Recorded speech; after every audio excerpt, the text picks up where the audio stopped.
Mõtleme korra 30 õpilasega klassiruumi peale, kus õpetajal on keeruline samaaegselt jälgida 7 4-liikmelist gruppi, mis tähendab seda, et õpetajal ei ole kindlat ülevaadet sellest, millega õpilased tegelevad ja kuidas õpivad. Tänapäeval oleme silmitsi probleemidega, mille lahendamiseks on vajalikud koostööoskused ning oskus lahendada probleeme meeskonnas. Koolis grupitööd tehes saab neid oskusi väga hästi õppida ja lihvida.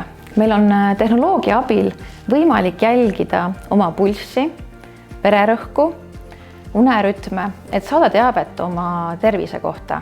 Kujutlegem, et me saaksime kasutada sarnast analüütikat, õpianalüütikat, et jälgida klassis toimuvat ja seeläbi tõhustada õppimist. Tallinna Ülikooli tehnoloogiaga toetatud õppimise ja õpetamise uurimise labor EduSpace annab turvalise võimaluse õpetajatele koostöös teadlaste ja õpianalüütika seadme GoTrackiga neid võimalusi avastada.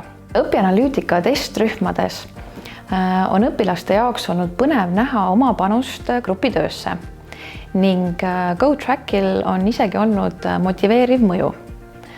Õpetaja jaoks on GoTrack tehnoloogiline assistent, mis mitte ei asenda, vaid võimendab õpetaja intelligentsust.